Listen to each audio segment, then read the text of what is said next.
Boom, boom, boom, boom, boom.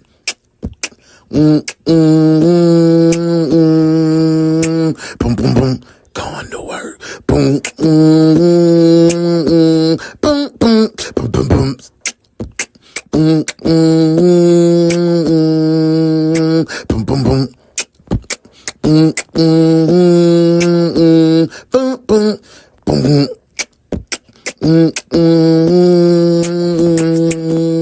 Boom, boom, boom.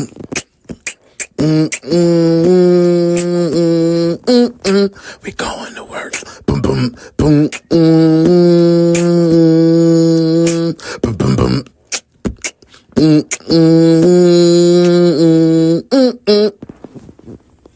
The morning shift starts now.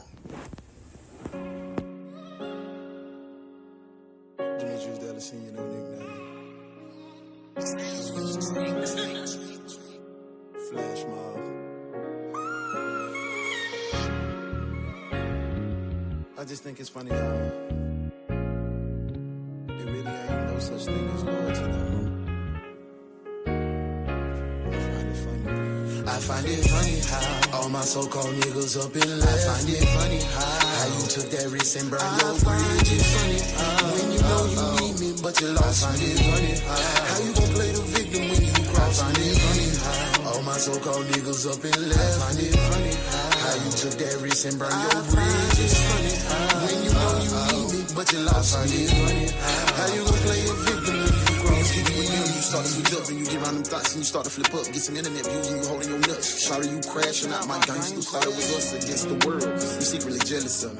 I thought this shit was to the grave, but you full of lies and deceit. You screaming ride or die, but money made you bail on me.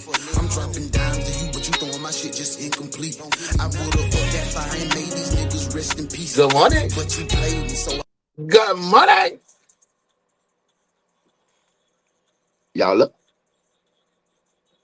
Y'all ready to work? Y'all ain't happy God woke y'all up this morning? I am. Because I could have been dead or in my grave. But I'm here. And you guys are here with me. I'm thankful for that. Today is Thankful Thursday. What are you thankful for? Put it in the comments. Tell me what you're thankful for. And don't get up and say, I'm thankful for my health. We all thankful for our health. Put some thought into it. Put some thought into why are you thankful? Okay? All right. This is DaOnes Detective Agency, Morning Shift. I am UnoDaOne, Jenny Hard-Headed Son. You're here in the world's best true crime reaction show. It's me, your favorite guy, favorite host. How y'all doing? Y'all feeling amazing? I'm feeling amazing. Why am I feeling amazing? Because it's Thankful Thursday. It's one of my favorite days doing the stream because I look forward to reading what you're thankful for. I'm going to go ahead and tell you what I'm thankful for. I am thankful for my ability to grow because I was going through a little tough week, a little tough patch. Nothing's going wrong in my real life. In my head, I was feeling overwhelmed. But I used to go into a dark hole and be like, oh, woe is me. But nah, I recognized why I was feeling the way I was feeling, and I worked through it. So growth. I'm thankful for growth. For me, it's healthy. Now if I can only get this sleep under control. But hey, man, we here. I'm ready. I hope you're ready. If you missed Foxhole Bros last night, I don't know what to tell you. I don't know what to tell you, man. You just gonna have to wait till next Wednesday, or you can go to Uno in real life. We had 97 subscribers. We trying to get to 100. Go to Uno in real life on YouTube. Hit subscribe, hit the notification bell, and you won't miss it. You won't miss it again. It was a great show. Go catch the replay. I might break it down and do an edit. I'll edit it, the whole show, condense it a little bit, and put it on as a video. What y'all think about that? Y'all let me know in the comments. But it is Thankful Thursday. Let's go ahead and talk to Hansy to get these folks in the job Because people gonna think because it's Thankful Thursday, they think they can come in late and I won't have their ass on desk duty. Wrong. Wrong. Come on, Hansie. Get these folk in here, man. Let's see you at work. Yes, sir. Welcome to work. Bernice, is this the right area for the roll call? Where the paper at? Where the paper at? Let's see who had the job. Who? Is Pernell here? What about Leroy? Did Leroy bring his country at? What about Sheikah? Is Sheikah here? Oh, they don't work. They don't work in no more. Well, I just want to say, welcome in. This is the morning shift. It's your boy Hansie. I'm back. Welcome to work, detectives. Bernice, did I do that right? Bernice! Roll call. We in the building. You see who the first detective in the door. It's our girl, Shell. Good morning, Shell. Happy 10th kidney birthday to your husband. We glad that, we glad he's celebrating that birthday. Tell on old bro Uno. Said, hey, we glad you're here, my boy. That was me. Look. I said good morning, good people. I said that. Yo, sis, what's going on? Is that girl Cheryl in the building? My Virgo twin. What's up, man? Everything good, Joe? You in a good place? And in a good space? Vioshi, get him, push him off you. He always on you. Move out the way. Move out the way, V. Dang. Smoking, what's going on? I hope everything good, Joe. You in a good place and in a good space. It's always good to see your face in the place. DB, what's up, you know? I hope everything good, man. You smooth? We in here, man. Hey, pretty girl. Yeah. Hey, Miss T. I don't think I seen you yesterday. I missed your face in the place, but I'm glad you're here today. Tell me what you're thankful for. I'm thankful for you. Yeah. DB, say, hey, smoking in the building. You see what it is. I like when smoking stepping this thing early. You feel me? We in here, man. I want to make sure Hey, make sure y'all spin by It's Modesty page, man. Check out Mars and Venus. Now that live right there on Monday. Boy, listen, you gonna be cackling, not laughing. You gonna be cackling. Stop by my girl. Check in with her. Get with her, man. We here. Thank you, Miss T. Thank you. Hey, hope everyone having a good morning, man. Hey, I'm having a great morning. I'm alive, bro. I'm alive. I might be a little tired in the eyes, but I'm alive. And look, y'all, I ain't even been smoking yet. See, my eyes is white. They're not red. And it's just somebody was like, bro, your eyes be low all the time. I don't know. I think this is how my eyes are. And then when I get to smiling, I'm so I'm chunky. So my eyes disappear, like be like that. But rock with me. Damn, son. I can yeah. You got I had to check y'all. I had to get face to face with y'all this morning. Thank you, Shell. Thank you for that love. I appreciate you. Hey, howdy. Hey, God waking me up. Amen. We thankful God waking her up this morning. What's up, Bells? Step mama. Step daddy. Do the step daddy. You ain't my mom. Shut up. You ain't my. Okay, that's enough. That's Bells. What's up, boo? Glad you in here. This morning. Hey, who smoking? You made it, and you not on desk duty. What? Everybody clap for Bells. Clap for Bells, man. Yeah, this might be the first time since picking up stepmama duties. I think you're getting your routine together now. Yeah, my girl in here. How Arsenio Hall used to do it. Ooh. I'm goofy this morning. I'm thankful my husband got a new lease on life this day 10 years ago. Happy kidney birthday. I gave you a shot. I be paying attention to my people. I told Modest the other day, I said, I'd be a good stalker. I would, because I be stalking my friends. So I ain't even finna cap you down. If you my friend, I'm in your business, whether you tell me or not. Well, we in here, man. Let me make sure I'm speaking, because I want to see what we thankful for. I'm thankful for my wife. Now, that's a big thankful. My wife made me a better man. Don't let nobody tell you marriage ain't it. Don't let nobody tell you that shit, man. It is. Hey, man, I'm thankful for trying to stop smoking. Hey, man, I've been trying, but the other day I broke. I was like, boy, I'm finna smoke before 12 o'clock. I don't want to hear that mess. But then I got back on it. Sometimes you get up, when you fall off the bike, you don't stop riding it. You got to get back on that mug. Good luck to you. That's a big thing. Wishing you luck, Bounce. I need to quit myself. Me too, but Mr. Live, tap in. The replays. Foxhole Bros. Foxhole Bros. Foxhole Bros. The podcast. Tap in. Check out the new intro too. Let's see. I ain't seen my boy V in here. I seen Sis in here. Yeah. I see you beautiful queens. Me too. I got some beautiful detectives, don't I? Yes, sir. Garfield eyes. Yeah, that's me. Uh, I hate these moles though. I got them all. They all in the inside of my eye. They everywhere. I don't hate them. I love them, but they're weird. They're weird a little bit. It's okay. It's okay. It's okay to be weird. I'm thankful for my weirdness. I'm thankful for being considered. Amen. What if God didn't consider you? You'll be dead in your grave. Ooh, I don't know why that song is in my thing. Amen. Amen. Look, round of applause. Yeah. I'll be a good star. Not for real. I'm telling the truth. Oh, cigarettes. Oh, yeah. Stop smoking that shit, man. Stop. Yeah. When you fall off that bike, don't get back on that mud. Just stay off. Don't get on it. Yeah. But burn that za every chance you get. If I'm late, Sheriff, I know it's not. No, it is not. We are being accountable all 2026. You said you are the leader. So, hey, no, it's your fault. She was in here present and or accounted for. Stay off her. That's what I just told her. Stay off her sometime. Let her breathe. Damn. You're so thirsty. You wake up every morning thirsty. Dying of thirst. Get off her. Welcome in, bro.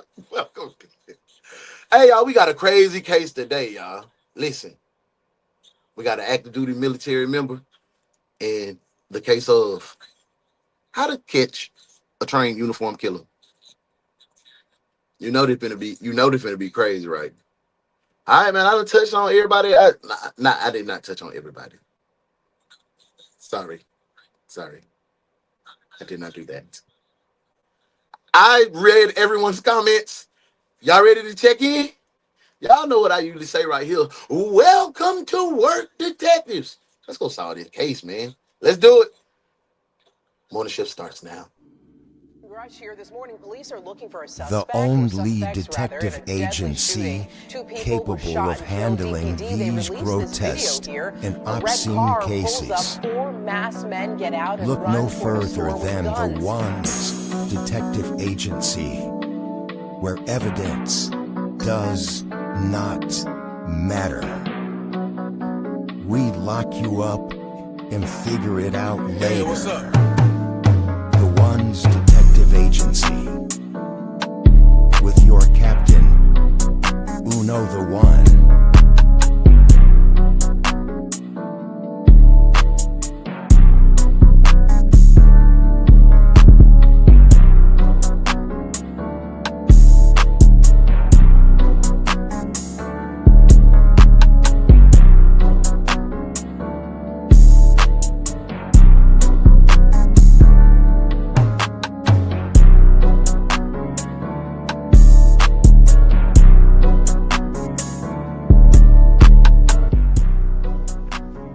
Welcome to the DaOnes Detective Agency.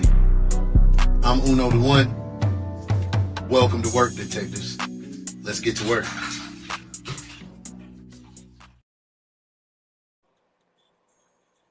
Out off of Southeast Main Street, there was a body that was found in the house, okay? We're able to say that it is Captain, okay? I'm so sorry for your loss, sir. This is 28-year-old John Blauvelt, learning that his missing wife was discovered in an abandoned house, brutally murdered, surrounded by satanic markings. However, John had a disturbing secret he couldn't tell the interviewer that day. Down. If I wipe her down. Using his military experience, he carried out a near-perfect murder that kept detectives one.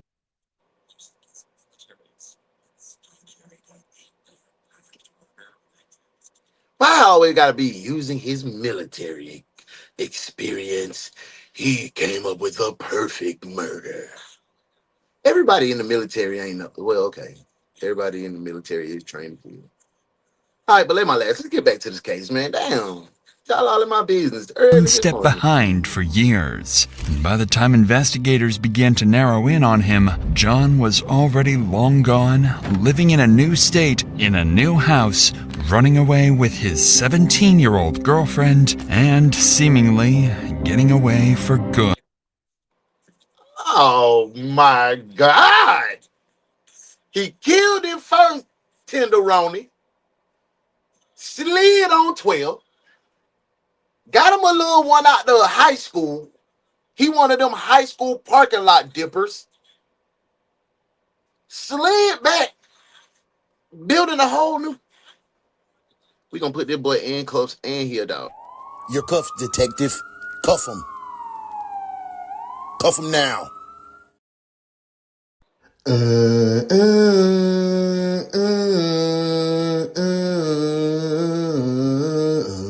ugly? You ugly. You ugly? Bitch, I'm ugly. I represent for all the ugly doggies. Third wall, uptown, Cali, yo, we ugly dog. Bitch, I'm about it. And yeah, I'm ugly. I'm from where we all so ugly. And killing ain't nothing but a hobby. Don't make me do up 187 ugly.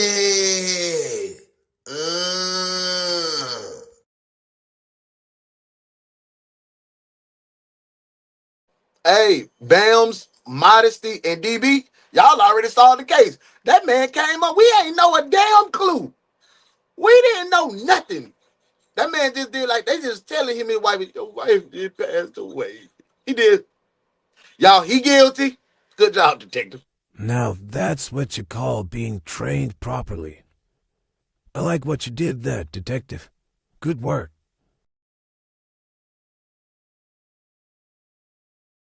V, bruh, you stepped away and get coffee. We done had the whole case. Case over. So tomorrow, guys, when you I gotta run this bike so you can see the case. Let's get back to it, man.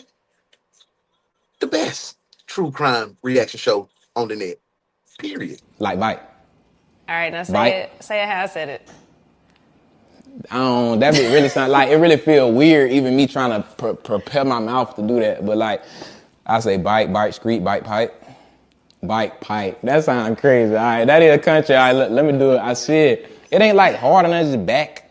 That sounds Now weird. see, though. I felt like you was first. Out off of Southeast Main Street, there was a body that was found in the house, okay? We were able to say that it is Captain, okay? I'm so sorry for your loss, sir. This is 28-year-old John Blauvelt, learning that his missing wife was discovered in an abandoned house, brutally murdered, surrounded by satanic markings. However, John had a disturbing secret he couldn't tell the interviewer that day. Down. If I wipe her down. Using his military experience, he carried out a near-perfect murder that kept detectives one step behind for years. And by the time investigators began to narrow in on him, John was already long gone, living in a new state, in a new house, running away with his 17-year-old girlfriend, and seemingly getting away for good. That boy dies. That's why he got any kind of logic that I have experienced in my 62 years on this earth. We know more than you think we do. What if I told you that your cell phone did ping somewhere other than where you say you were? Y'all see what it is? I ain't do my boy Dr. Insanity. You know Dr. Insanity and Evil D's are my favorite two true crime channels. Y'all make sure y'all go follow. Don't send me nothing from these two. Y'all know I'm already seeing it. Y'all know I'm already seeing them. You feel me? And the villains. Y'all know I'm already seeing them. Bam, I did get your case. I want to do your case probably maybe tomorrow. Maybe. Ooh, I got some news about tomorrow. So, hey, yo, Dr. Insanity, we locked in. We ready to rock. That boy, he grown enough to be in the down service and done did a tour of duty. He done did a tour of duty. That boy in his 20-somethings, he a parking lot high school predator. That's why he got the big dog. Yes, Dr. Insanity, my boy. I ain't do Dr. Insanity in a minute, so I wanted to concept, man, let me go see what's going on with my dog. Hey, I'm multitasking, doing some chores around the house, so I might need to be, hey, nah, DB, I appreciate you being here. You better get that honey-do list done for you be. Today's case, DB was found slain about the washer and dryer. Yeah, bro, we here. It's 2:15 p.m. on October 24th, 2006. Your case was from, I think Sinister N. I like Sinister N too. I got to start using them more. When you showed me your case, it's like, damn, I've been on this page because I follow. And then I started digging. So we got some, you put me back on Sinister N for sure. 22-year-old Katie Blauvelt is captured on CCTV inside her workplace. Her shift is soon coming to an end, and she's planning to meet her mother at 3 p.m. that same day. She leaves, calls her mother. I know. Look, we done had, Muffin, before you take your butt over there to that desk from coming in here late, put what you're thankful for. What is you thankful for? Okay, welcome to work, detective. You the first one. Get in here. Get in here. You're the first late detective to come to my office. You know what? It's not my office anymore. It's your office now, late detective. Desk duty. And clean it up in here. Looks like a pig's been living in here.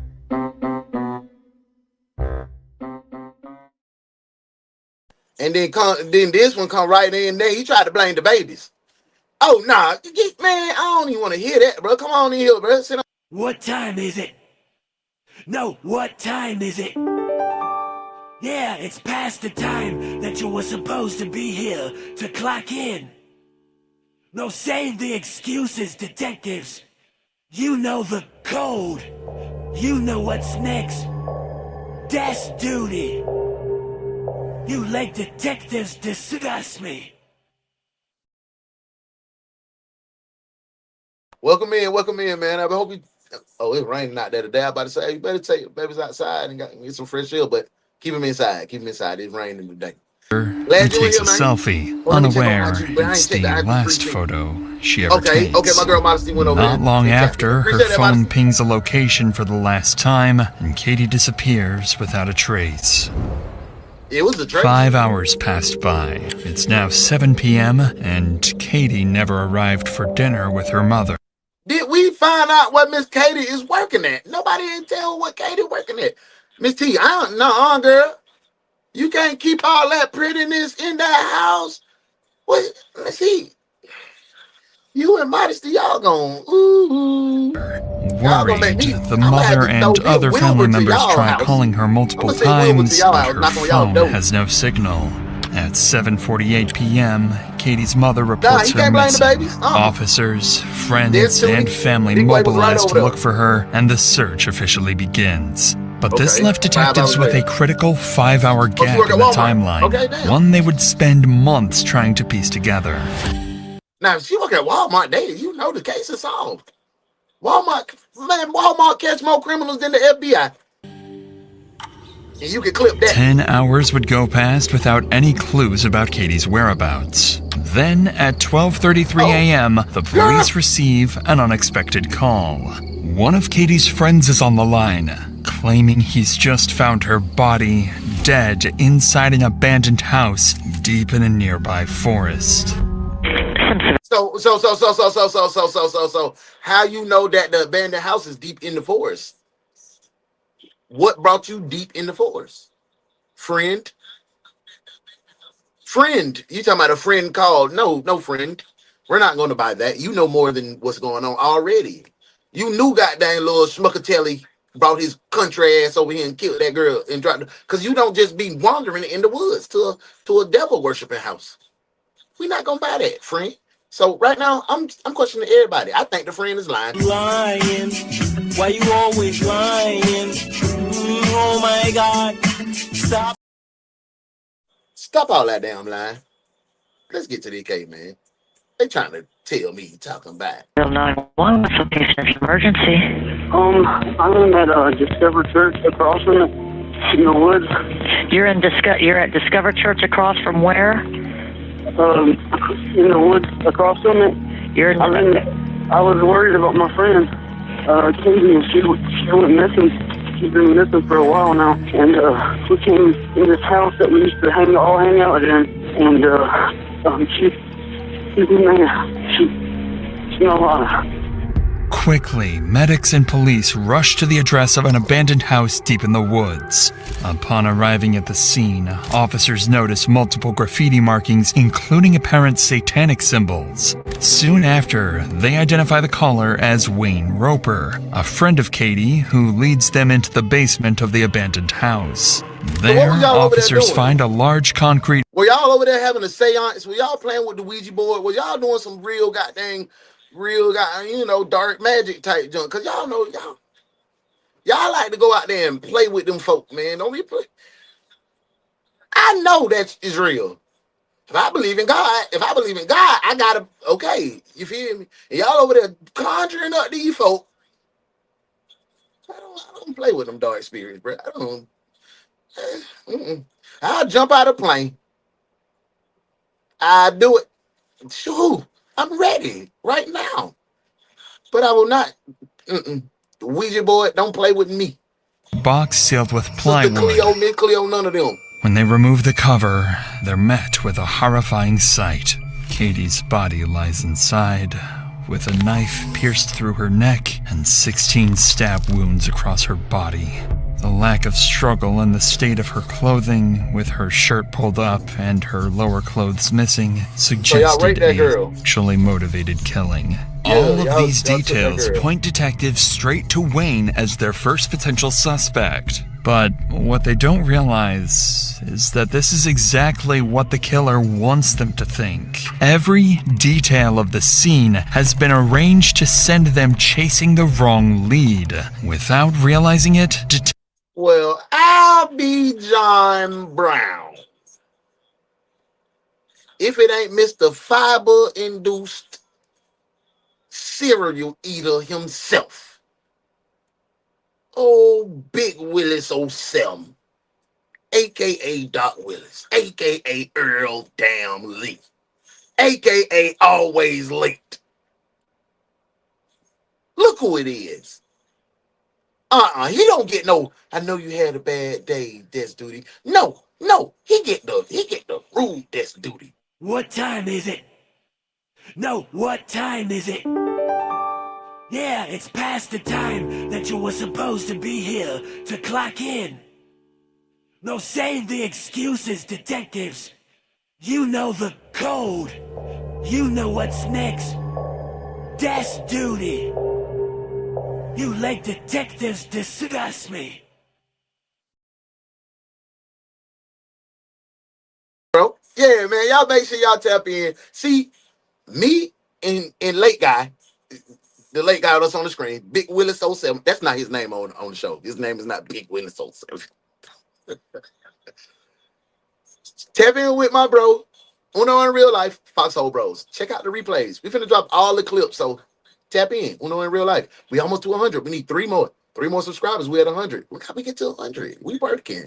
Hey man, Marcia said you don't accidentally stumble into a satanic house in the woods. No, you don't accidentally go that deep in the woods. Talking about, we're just exploring. Nah, you was there. You was on the scene. You knew what the hell went on. Most said I'm thankful for life, health, but this stressed me out for the last few days, girl. We done told you about that. You wanted to make your hard hit. We're gonna talk about that. Brick happens, because make sure you there tonight, 9:05. Brick happens. Hey, Schmuckatelli. Yeah, that was definitely a schmuck. Definitely Schmuckatelli. Hey, I don't even think I spelled it right. You spelled it close enough. Bro, I'm not going into no basement in no abandoned house in the devil worshiping house. Who going down there? Not me. They don't have to conjure up Satan. He freely walks the earth on my mama. But I'm not finna go ring his doorbell. No, I ain't. And you can clip that. For real. Hey, yo, nah. Mr. Fiber, man.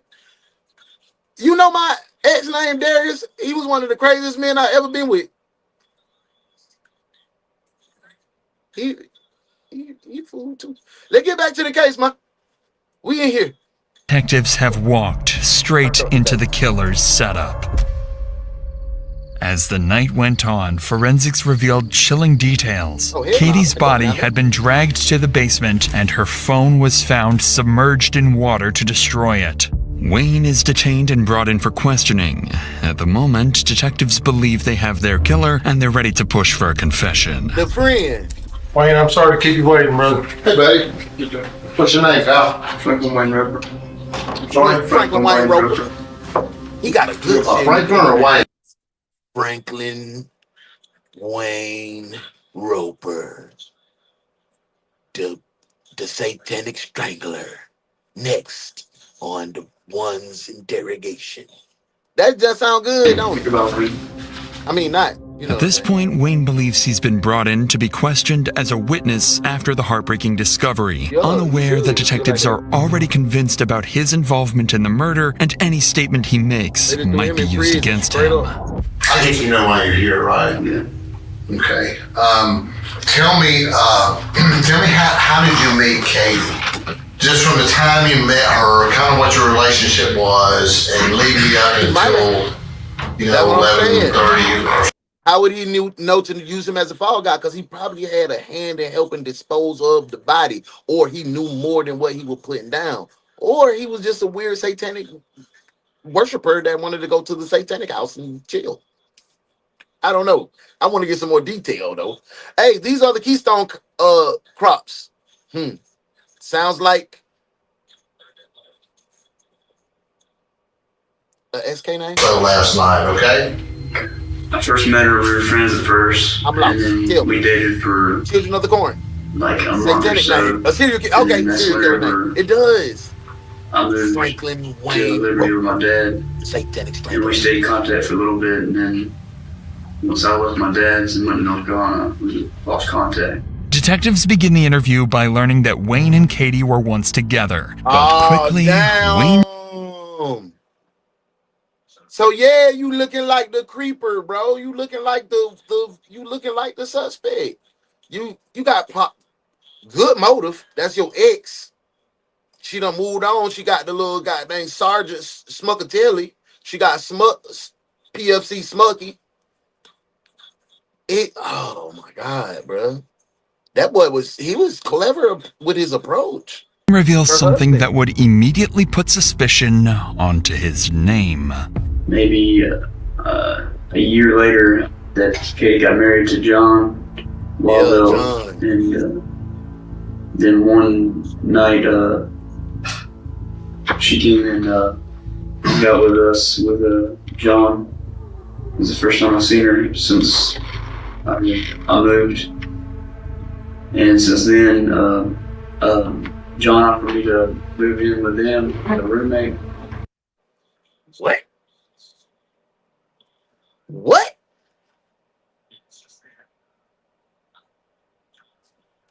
Okay.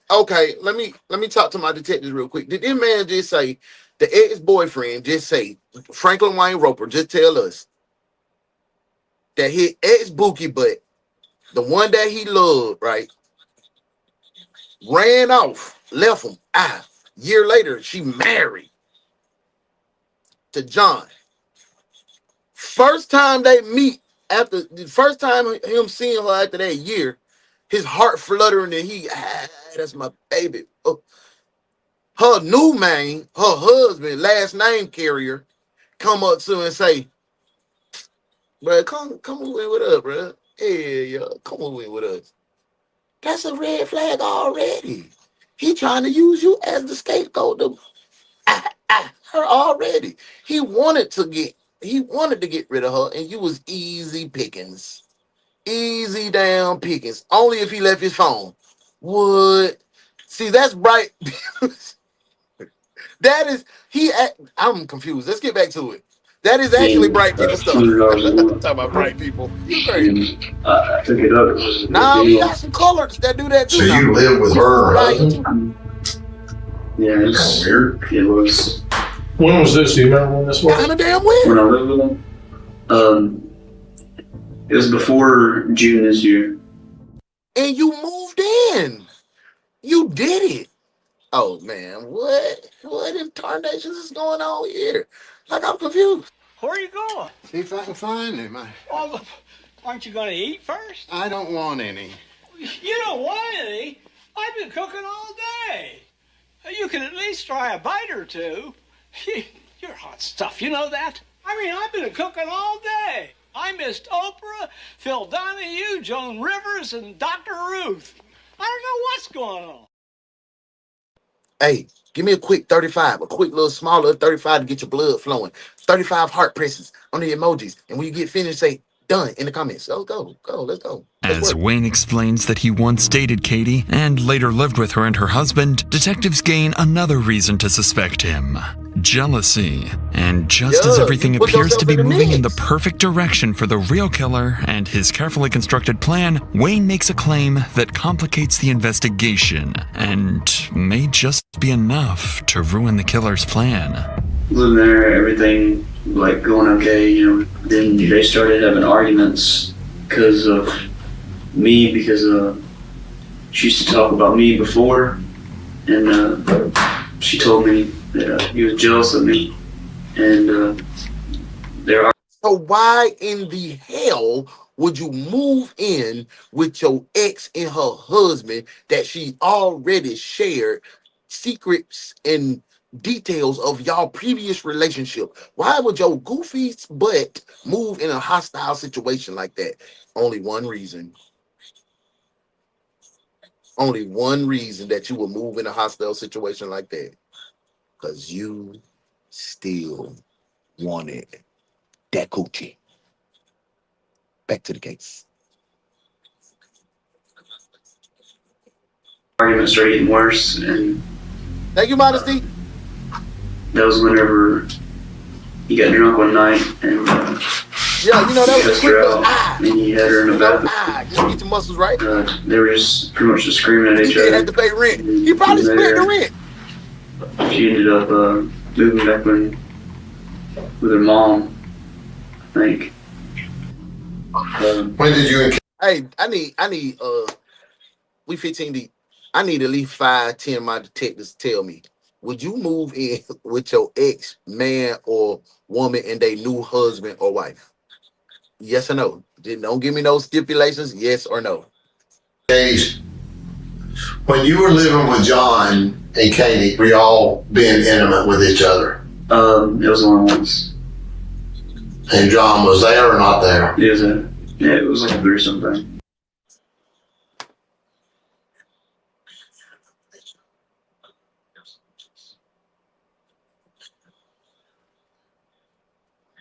I wonder whose idea was that. I wonder whose idea was that, bro. Y'all done had you done pulled your schlong out in front of her new lover. Man, I can't do it. If I'm running the three, with one of my partners, this is something we did. You know what I'm saying? This ain't mine that I done laid up and said I love you to. Because in a year, bro, like in the relationship, I know you done told her you love her. Now you seeing her get piped down by her new man and you in the room, man, I can't do it.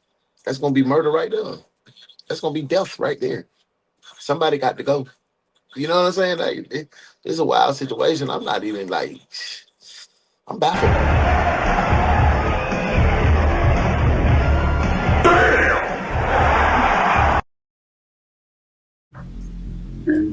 And how did that come about?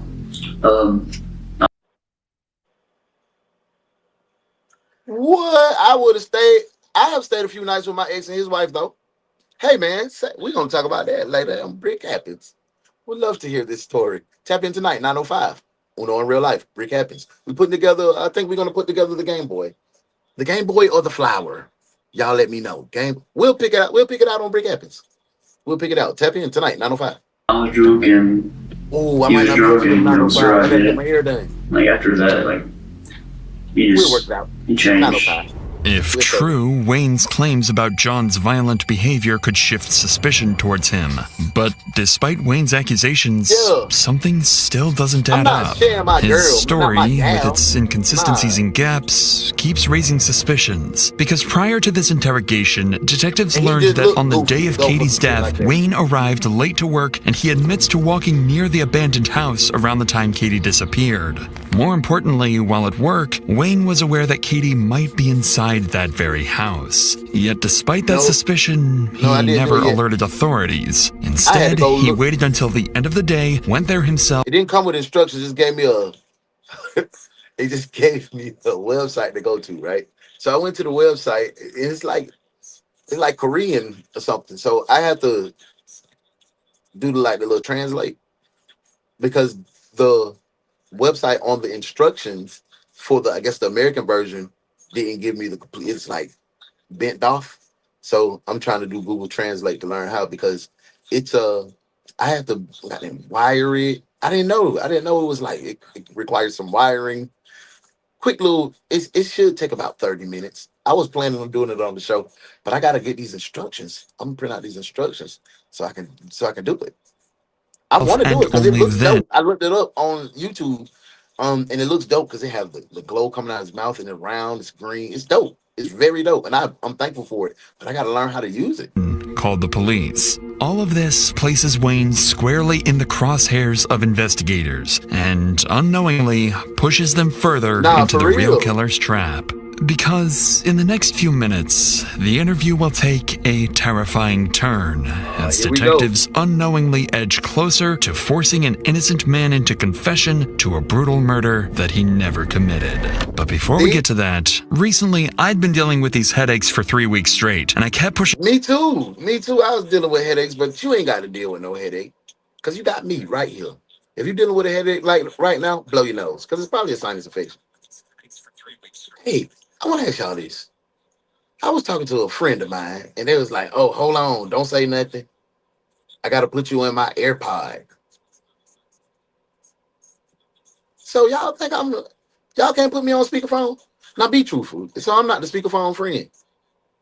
Those that have conversations with me, couple conversations, so y'all don't think I thought I was a good friend, so y'all can't put me on speakerphone. Tell me why y'all can't put me on speakerphone, like for real. Explain it to me, because that hurt my feelings. I thought I was well-mannered, good guy. Guess I was lying to myself. And I'm not gonna go until somebody tell me, do they agree that I need to be placed in AirPods at all times? Somebody got to tell me, because I don't think I'm that bad on the phone. I don't be cussing that much. I might say some freaky stuff every now and then.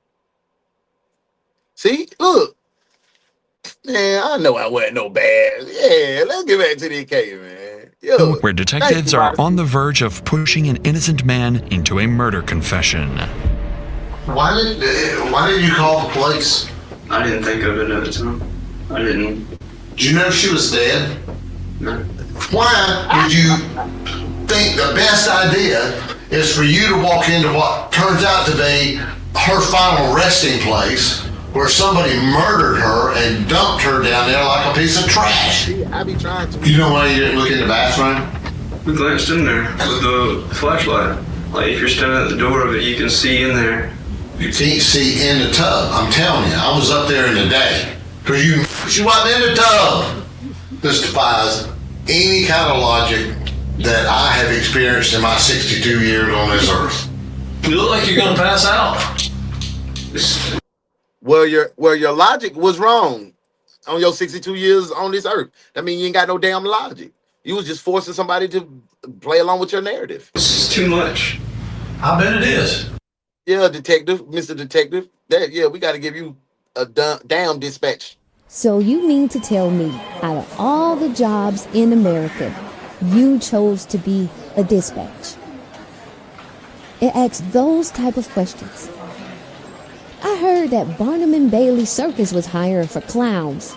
Damn, dispatch is dumb.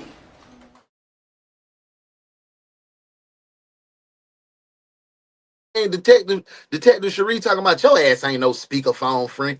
What?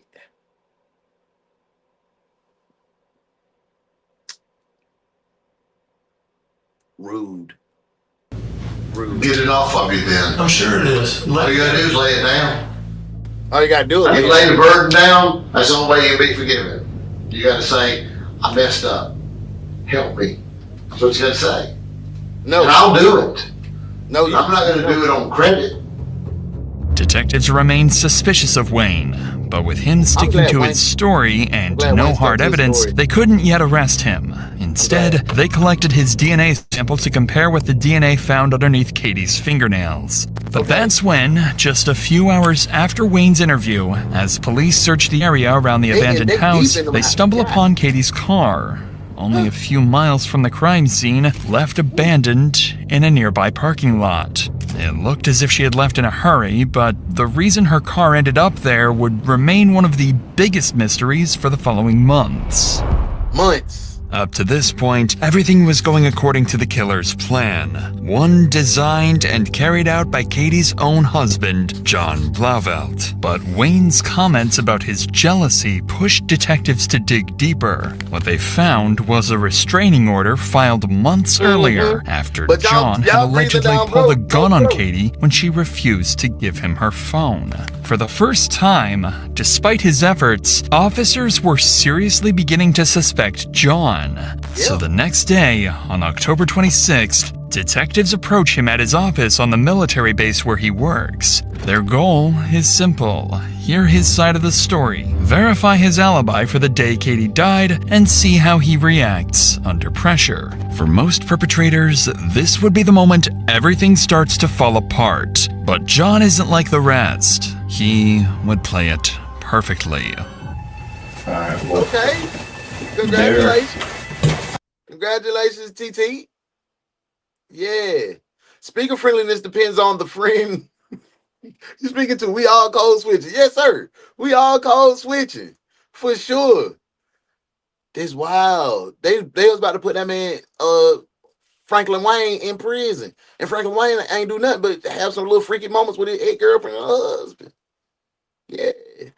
Oh, what if that was a way to get the DNA in there? Like, oh, your DNA was in her body because she was scared that he wouldn't tell that, oh, yeah, I just had a threesome with another man and his wife. You know what I'm saying? That might have been a clever plan, a clever plot to his plan. Out off of Southeast Main Street, there was a body that was found in the house, okay, an abandoned house. And right there, when he said the body that was found in the abandoned house, his whole eyes shift. He looked down, he started looking away like he know he guilty. That's a look of guilt. That ain't a look of, my wife, shit, they found her. You know what I'm saying? That's a shit, they found her. At this point, we're able to say that it is Captain, okay? I'm so sorry for your loss, sir. At this time, we are investigating, and we would investigate every death the same way. We start with homicide and work our way from there.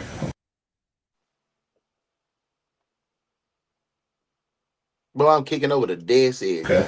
What the restraining order did? What's the deal with that? This is a charge back that I got back in February, domestic violence first degree. Do you know if she had any issues with anybody?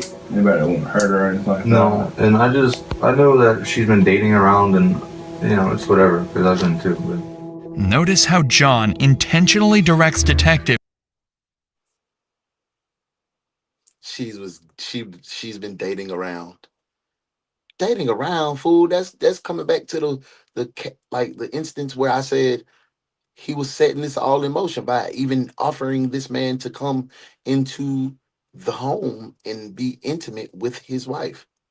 He did not think that he would mention this to like, oh, I had a threesome with, you know what I'm saying? This was a part of his plan. Towards the fact that Katie is dating around. Him pointing this out isn't a coincidence. It's a strategy. By controlling the narrative this early, John is quietly planting a story that will protect him later. Did you work this Monday? Mm-hmm. What time did you get off Monday? Like 2:30-ish, I don't know. Did you stop anywhere on the way home? I did not even turn this light on, but it keeps coming on and off, so I don't like it. So turn your light on. Hey, Self, what's up, man? I hope everything good your way. You're in a good place and in a good space. Adam Babies, you got your coffee? Come on in. We got a crazy one in this one, Self. Hey, look, I understand you had a bad morning. Things didn't go your way. And it's still not going to go your way. You know where you're going? Desk duty, that's where. No, we don't have any PTO available for you. Sit down and do some work finally. Now that you're here. Desk duty, detective.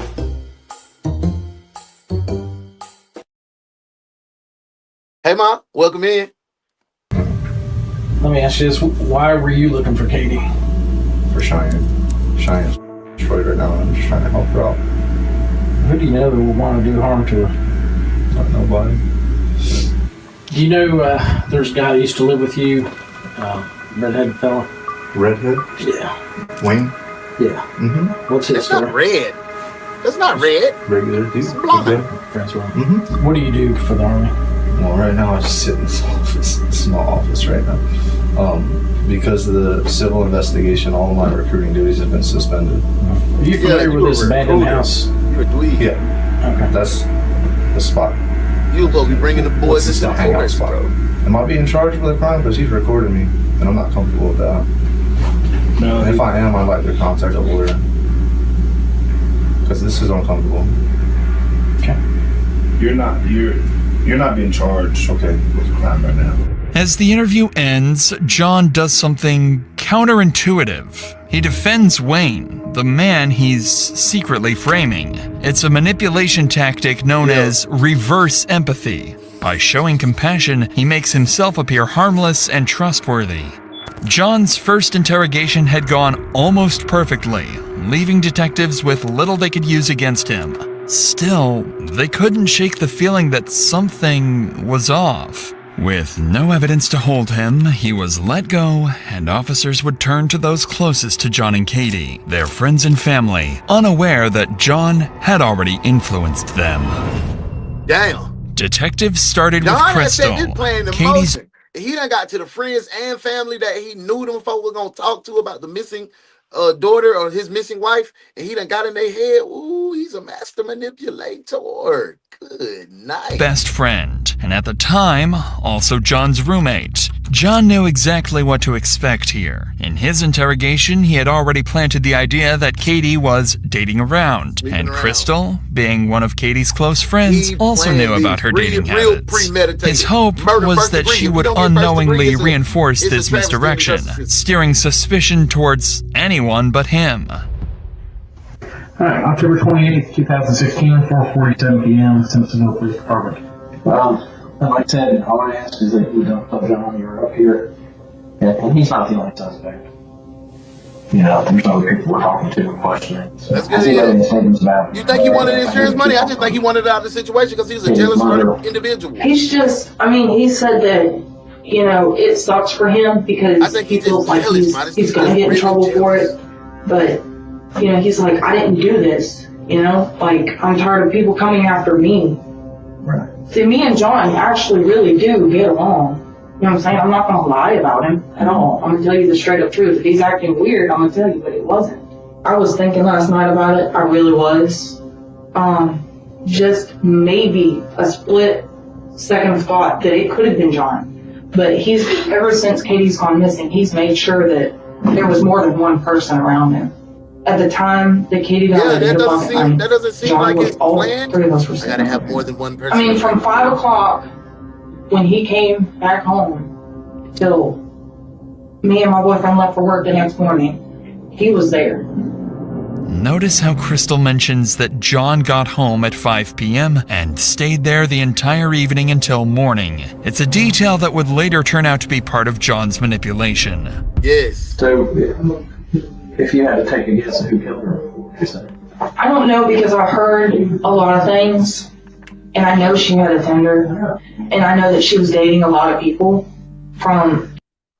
See, he done got in her head, and she just so goofy.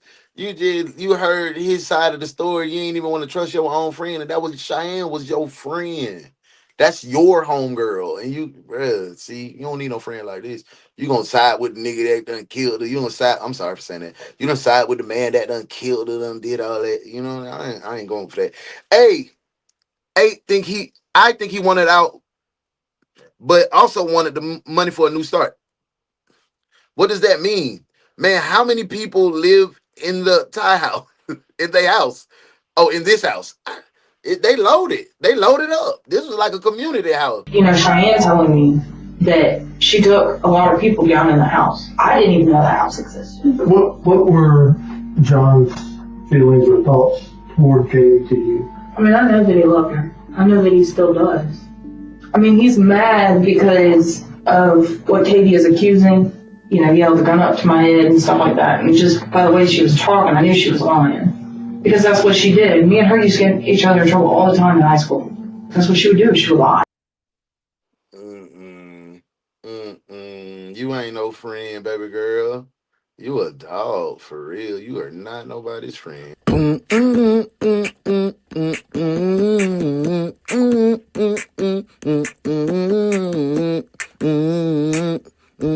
Ugly dog. Ugly dog.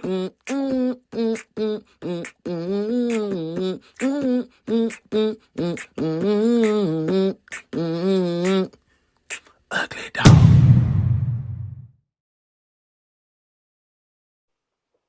Y'all hit it right on the head. Miss T say, who sides with the spouse of your best friend? Nobody in America. Africa? England? China? Japan? Thailand? Iraq? Israel? Jerusalem? Bethlehem? Nobody, bro. That is not her friend at all. Modesty, you're right. She was definitely jealous. I think she might have been choosing on John. She wanted John because he had that military look, that uniform. Oh, he got business. You know what I'm saying? They always be feeling that shit, man. That's what they be thinking. Yeah. Yeah, she killed her character. Oh, she got a tender. Just as John hoped, Crystal's account added fuel to the idea he had planted. By emphasizing Katie's dating life, she unknowingly fed into John's narrative, suggesting the threat may have come from someone she was seeing, maybe even Wayne. Next came Catherine, John's ex-wife and the mother of his child. He had already made sure she wouldn't say too much. Fear and their shared child would be enough to keep her quiet. And old girl said John had done put the pistol to her head. What you think he done did to her? What you think he done did to her before he done got to this girl? Like, man, John is clever. This is an investigator Hawkins. Hey, how are you? Nice to meet you. She already guarded. Look how she's... With you being married to him for 7 years, with the drinking, greed, and sober, has there been any violence? Oh, he's been alcoholic. Okay. I mean, I'm not here to go and arrest him for something that... This mother came in there talking about, I don't want to talk about it. Oh, get up out of here. Get up out of here. The first question I asked, well, get up out of here. Go on, Miss Lady. Like, you can go on back too. Guess what? You a dog too. All y'all that's coming in here doing this for this man, dogs, y'all failed this girl. You a ugly little dog. You a ugly little dog. You a ugly little dog. You a ugly little dog. We feeling the grips, they bumps, the bumps. I'm a ugly little dog and you know it.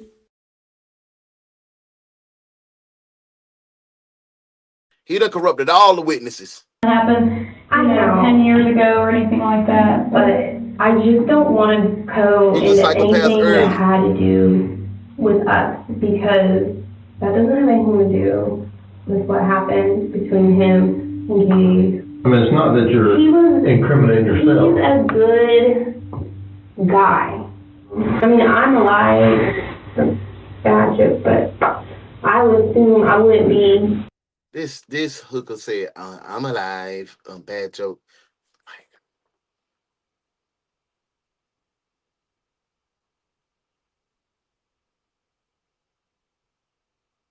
This helper just said, well, I mean, I'm alive. But he done went upside your cocomelon. He done rearranged your washer and dryer. Done did all of this for you, upside your coconut. He got a charge from you. But you talking about, I don't want to talk about it. He a good guy. I'm alive. No, what you are, ex-wife. Lying. Why you always lying? Oh my God. Stop. Katie mama would have came around that corner like this. And another thing, if you coming with that drama and that negativity,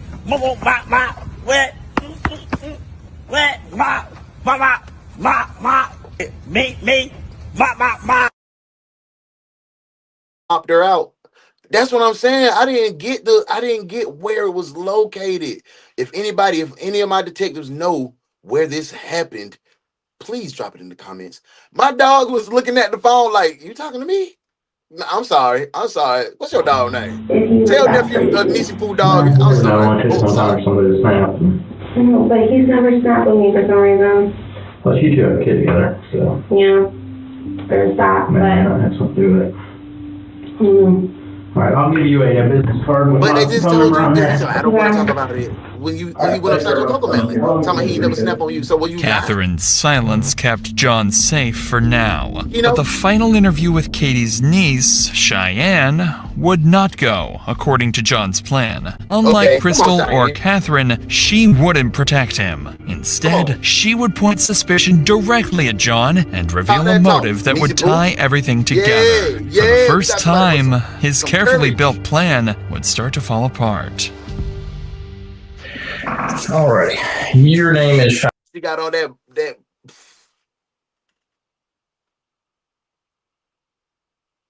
I'm gonna give it to myself. Hey y'all, when I was probably like in 5th grade, I used to wear my little Mexican Parker pullover like this. It was black and white. It was just like that, but it was black and white. I am Paxton, is that correct? Yes, sir.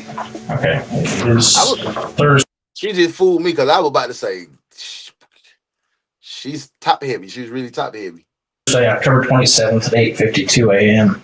Simpsonville Police Department. This is in reference to the homicide investigation of Caitlin Blauvelt. Have you ever seen John get violent towards Katie? I've never seen him put his hands on.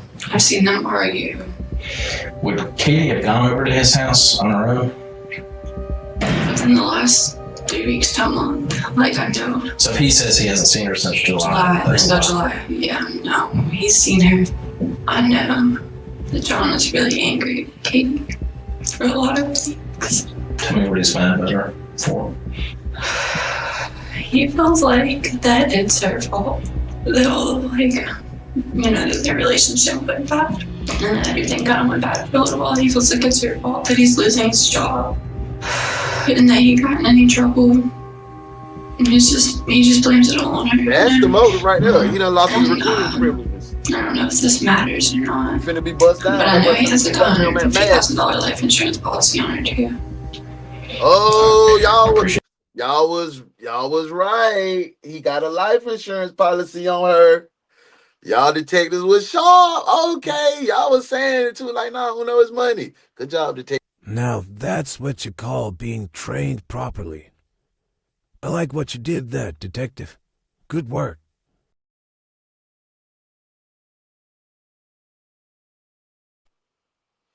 I used to want one of it, but I had it, boy. Straight Walmart special. It's not easy.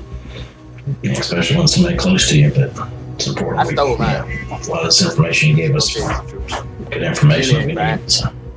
Cheyenne's interview gave detectives their first real motive pointing to John. But motive wasn't enough. They needed evidence. They have a few leads, but they have no defined person. Okay. As the investigation dragged on, the detectives' frustration began to grow.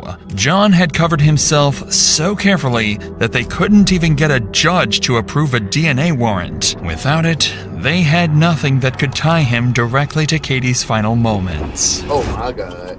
It's now been 4 days since Katie was killed, and detectives didn't have any solid evidence. They knew John was smart, but so were they. Out of options and patience, they began planning something different. They began forming a new, risky, and very unconventional plan. In just 2 days, they would set a trap for John. A trap at Katie's own funeral. In the days leading up to the funeral, detectives stayed ready. While they waited, Katie's family mourned and tried to make sense of what happened. 22-year-old Katie had spent the past year working at PetSmart, surrounded by animals she was saving and taking care of. She was easygoing and warm, quick to make friends, and close with her family. But her peaceful life from just days earlier would make what was about to come only more unsettling. As the That's some day of the good funeral documentary came, detectives entered the funeral home early, working quietly before Real guests began entrapment. to But hey, arrive. they They break the rules when positioned it comes hidden to catching a cameras around criminal. the They do room whatever. and secretly wired the You see, they just was trying to make old boy confess. He was like, bro, I'm telling you, I ain't do this shit, bro. Nah, unless you dead. In my 62 years, you know, yo, don't make no sense. But you a liar. I mean, they don't even come back and say, yeah. space for sound. Everything inside the funeral home looked normal, but in reality, Nah, Bam said she made that up. She work at PetSmart. She work at PetSmart. Modesty. Yes, Bam said that took us on a wild goose chase. Nah, DB, what happened is, man, we know John did the crime. We seen you was there when goddamn Franklin Wayne Roper told him he didn't do it, and they tried to make Franklin Wayne confess, and nothing happened. They couldn't get him. Then they went and talked to John, the killer husband, the army killer husband dude's ex-wife.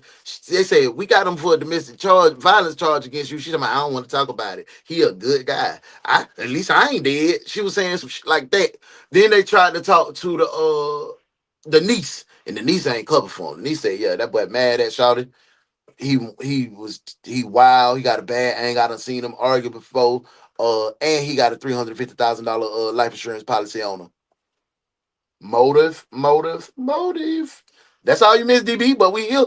detectives controlled every detail. They'd placed cups of water and other drinks where guests could easily reach them. The plan was simple. Get John to drink from one of the cups. See, remember we had the case where the guy went all the way to damn France, and they followed that man to France and got that water bottle, and we was talking, and I kept saying, man, that's dirty, that's dirty detective work, and y'all kept telling me, y'all kept saying, hey, once it hit the trash, it's free game. Y'all, Miss T told me that's why the criminals start putting they in their pockets. And I started being sharp and being aware of that ever since. This the same situation, but I still feel like this is entrapment. Like, dang, bro, you like, Catch it on video, collect his DNA from the cup, and compare it to the DNA found on Katie's body. On October 30th, the day of the funeral, detectives set their plan into motion. But what their cameras are about to capture goes far beyond anything they expect.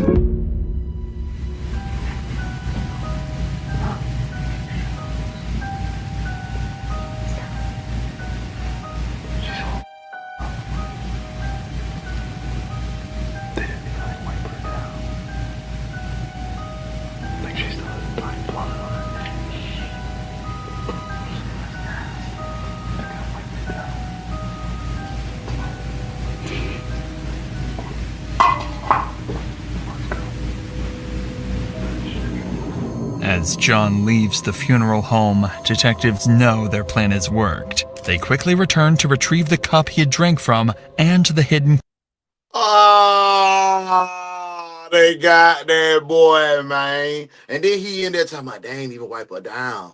Then him and his new little B, the little 17-year-old, they kiki, woo girl, you know. I gotta bring Sharon. Close your ears. Bloom, bloom, bloom, bloom, bloom, bloom, bloom. Bloom, bloom, bloom, bloom, bloom, bloom.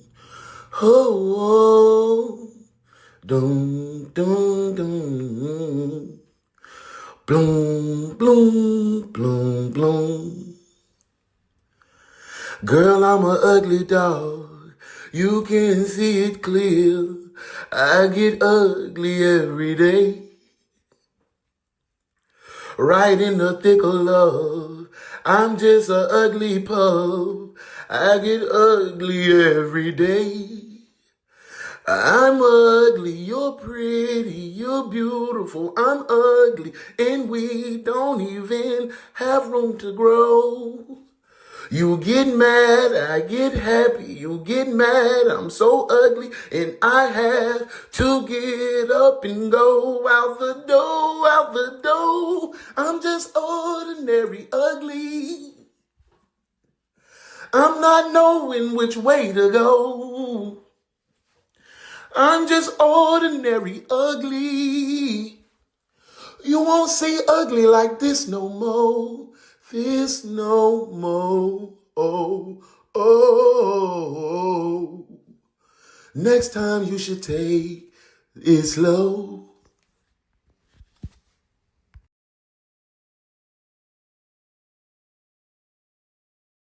He a ugly dog. I heard the police hiding a mic in a casket before. Tricky. Listen, that boy ordinary ugly, T. He ordinary Camera ugly they fool. placed I'm glad they earlier. caught his When they ass. review the footage, But just think about this. If they didn't do that, bro, he wagged. He beat his wife, killed her, and he finna get off. And he gonna get his job back. All that. 3 critical things stand out, all of which will become pivotal to the entire investigation. The first is exactly what they were hoping for. John drinks from one of the cups and leaves it behind, giving detectives the evidence they need to collect his DNA without a warrant and compare it to the samples found on Katie. The second detail is something they never expected. The footage captures John walking up to the casket, taking pictures of Katie's body while making unsettling comments. And the third, perhaps most unsettling of all, is that John isn't alone. Standing beside him is an unidentified young woman who quietly tells him to stop taking pictures, then giggles moments later. Her behavior immediately drew attention, and detectives decided to collect her cup as well for DNA testing. And when they began digging into her identity, they discovered the woman was 17-year-old Hannah Thompson, a friend, and more recently, John's new roommate. They also learned that she had once been close friends with Katie. Given her connection to John and Katie and it's always somebody close by you that got down tipping and dipping and trying to get up in your mix. and her strange behavior at the funeral, detectives know Hannah isn't just another witness. She might be the key to solving the entire case. And they were dead on. At this point, detectives have interviewed Wayne, John, and people from both John and Katie's circle. They also Killers always got to have souvenirs. You remember the stalker dude? He would have got away with it. It was a perfect plan. Perfect plan. They had no clue until they went to his house and they seen the damn bullet. The casing. Like, what? Killers always got to have a souvenir. They can't help themselves. They got to have a souvenir and they got to take their country ass to Walmart. Come on, man. Hey, my kids and I be saying, you're going to jail. collected crucial evidence and leads, and now believe that Hannah, the 17-year-old who lived with John, could be the key to uncovering the truth about Katie's murder. The next day, on October 31st, a week after Katie's death, detectives approach Hannah and bring her in for interrogation. If anyone knows what really happened, it's her. Look like she got an attitude. When was the last time you saw Katie? Like a few months ago. What was your feelings towards her? I mean, I've always seen her as like a friend because like I lived with her for a little bit. Right. So is it fair to say you were on good terms with her when she was killed? Yeah. Mm-hmm. Right on the top too. In the waistband. Did you end up going to her visitation Saturday? No, I didn't. Okay. So you didn't get to say goodbye to her? Girl, they got you on camera. They got you on camera. Hannah, you came in here doing that. Lying. Why you always lying? Oh my God. Stop. Stop all that lying, Hannah. Because you know what's finna happen now? Man, he going to jail tonight. Talking about the homie in the gray and the black. You know the facts, I never relax. Everything luxury tax. And everybody here getting videos. Make sure you put a little money in the sack. What's wrong with him? Going to jail.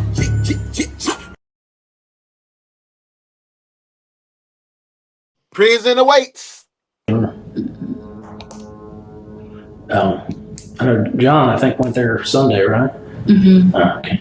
You get to go with him? I went with him, yeah. I didn't go Saturday though because they can't memorize what you didn't call her it. family doesn't really like me because of her niece Cheyenne. Yeah. Yeah, we were like kind of like off and on friends. So she's saying her niece Cheyenne because they know Cheyenne already gave up the ghost. Because John put the seeds down and everybody ate the seed. Okay, John, we love you. Cheyenne like, but screw you. Screw you, no. And that's why she's trying to throw Cheyenne's character off now. John is a organized killer in his head. I like it. I like his thoughts. I think but she might have said something about me that her family didn't really like me. Did you go in the room and pay your respects, or how did that go? It was. But you just said you didn't go see her. It was hard. It was really hard. How long did you stay in the room with her casket? Like 10 minutes, 10 to 15 minutes. What did y'all talk about while you were in there? We didn't talk at all. Nothing. See you going to jail. Yeah. We just each had our like moments, I guess. Yeah. Did John ever take his cell phone out and take a picture of her? No, he didn't. You sure? Girl, lying. Why you always lying? Oh my God! Stop it, Hannah. You can tell by the tone in the detective's voice that he's changing. It's changing. You got to be sharp. You got to hear that. They're on your ass. Can't keep her story straight at all. She's young. She's 17. You know, man. Come on, man. She said, we ain't go there at all. Oh, you can tell me. He ain't take it business. Some people do that. Yeah, no, he never took a picture. Watch Hannah's behavior closely. As the questions get more direct, her eyes start darting between the detectives. She fidgets with her hands, picks at her nails. Her whole demeanor shifts. It's clear she's getting nervous, and the detectives can see it too. So while you were in that room, you two never talked at all? I kind of rubbed his... Then he says, instead of writing down what you need to bring to the crime scene, these criminals need to start writing down what they told the police. That's what I'm saying. Record it and study it. Like, come on, bro. Tape yourself. Like, record yourself. Put your voice notes on your phone. Put your phone in your pocket and let it record so you can know the story that you told. Y'all ain't smart. Back a little bit, you know. I told him that it was okay. You got that person on your shoulder. That phone is recording. Was he crying? Believe it. Were you crying? It was just hard, like, seeing somebody like that. Girl, I bet. talking about what you crying. Monday night at some point before you went out, you guys carried out a bag of trash to your car, or to his car, right? I don't remember. Okay. So you don't recall carrying out a trash bag or him cleaning anything up? Having to Yes, you put do. stuff in the trash? Yes, sir. Okay. On Monday, the day Katie was killed, one of their roommates reported seeing John and Hannah carrying out several bags of trash. At the time, detectives didn't think much of it. It felt like a small, irrelevant detail with nothing to back it up. But now, with all this new information coming together, that statement suddenly stood out. It was another piece of the puzzle, something they could finally use to put more pressure on Hannah. Just so you understand, we've been working this case steady since she disappeared. Right. So there's a lot of these things that we know the answers to. I can tell you already, you're lying to me. Okay? At all. You do not want to get wrapped up in catching a murder charge. I gotta tell you a little something. He's already At the funeral home, we were there. Okay? There was a camera in the room. There was a recorder in the room. We heard everything you guys said. So do you want to go back and rehash that? I don't. It was not easy to see her like that. Is that why there was some giggling and stuff? There's not any giggling. We've been doing this longer than you've been alive. You're not slicker than us. You know, you're not going to outsmart us. We've talked people. This is a murder. You understand that? Yes, sir. What do you think about somebody that would stab her in the neck to the point where the knife went all the way through to the other side, and then stick her body like a piece of trash in the basement of an abandoned house to sit there for a day and a half before somebody finds her? Look at her. She's right I here. don't want to look at her. That's your friend. I don't want to do this anymore. Don't want to do what? Don't want to help us find out who killed her? All you gotta do is tell the truth. It would be so easy. Look at her. Can I can't look at her. Can I tell you something? To tell the truth, you don't have to try. It just flows. It just comes out. We're also aware of what people have told us about you and Katie. And they're telling us that you didn't like her one bit. Well, that's why you fucking on my man. Me and John started like getting she on the together. edge. Hey, Self. Katie She started right not on the liking me. If you know something and you're trying to cover up for it, you're going to go down with the rest of them. You're going to go down with the person who did this to her. I don't know anything about her murder. You do. You about to slick his slam paper, bro. You know what I'm saying, DB? You do. We know more than you think we do. I don't want to talk anymore. Yeah, because you busted. Even after being confronted with the footage and being caught in multiple lies, Hannah refused to give up on any additional details she may withhold. She already but cooked. while none of this gave detectives the definitive proof they needed, John Already didn't cooked. know that. Hey, Uncertainty. we into this case, man. We into this case. Everybody feeling good. Everybody locked in. Right now, I need a quick 50, man. Drop and give me a quick 50. When you hit your 50, when you tap that emojis on the right-hand side 50 times, come back and get with your boy, man. Put 50 in the comments, man. Come on, man. Let's turn up. Was exactly what they were counting on, so detectives decide to bring him in again, this time more prepared and ready to push harder than before. They planned to corner him with everything they had, but they'd have to be careful. If they pushed too far without enough to arrest him, it could tip him off, causing him to disappear. We hadn't really had a chance to sit down. I know I talked to you that day when we notified you about her death. Yeah. Thank you, buddy. Thank you, Self. Right. So the viewing was Saturday. That's how we let the algorithm know we have a good time. How we gonna be the greatest? I went Sunday. If we don't let the algorithm know we are turned So they just had a private thing for you? the best true Yeah, yourself? Yeah, well, I took Hannah with me. Did you? Who's obligations like us? Was that hard? Nobody. Yeah, because I mean, first of all, there's nobody there but me and her, so we're just kind of standing there staring at like Katie's nasty, like dirty, disgusting body. I've seen people dead. I've fucking dealt with this shit before, and now there's nobody else there. You know what I mean? That night, somebody says you and Hannah were putting some trash from a bag, like a trash bag in the back of the Prius. Mm-hmm. Do you remember doing that? Oh yeah. Marley had like the most explosive shit on the floor and stunk up the whole house. Like I threw out like 4 towels. This moment reveals Hannah's a lie. She claimed she couldn't remember taking any trash out, yet John's And he lied too, talking about it was the dog mess. That's when you jug that girl in her neck. statement confirms otherwise. It's a clean up small the blood. clue, but one that'll soon become part of a much bigger picture. So you guys got home around 3 roughly. Yeah. Brandon and Crystal were there. What happened after that? After you went around? We went and met my friend Scott to get some money that he owes me. Great Scott, is he a thief? What's he owe you? He owed me $500 for when he crashed my car. Where'd y'all meet with Scott at? At the Zaxby's on Fairview. But he was in the Army with you? Yeah. Yeah, we y'all get deployed together? We deployed together. Did you go anywhere before that? No. This is where John makes his first mistake, mentioning a name detectives have never heard before. Charles Scott, his friend from the military, someone who'd later prove to... Oh, Charles finna tell.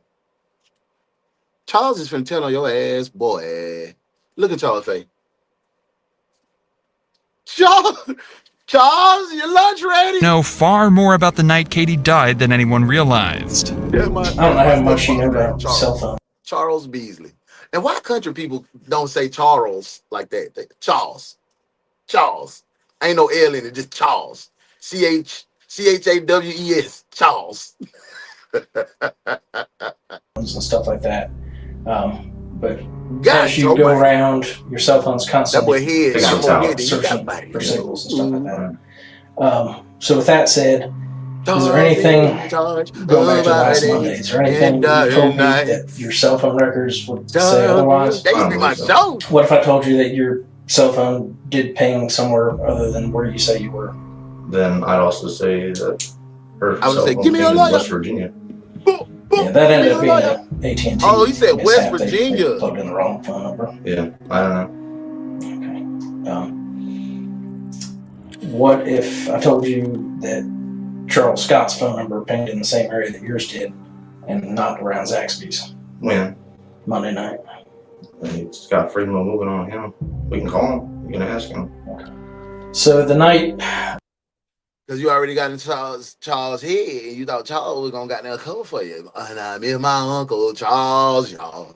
Yeah, you know what I'm saying, Charles. This Monday night that we were talking about around 6:15, sometime around that time frame. Can you think of any reason your phone would show that you were in that area of Augusta Road and White Horse Road? No. Is there any reason you and Charles were talking a lot that? I gotta look this up. Augusta Road and White House Road.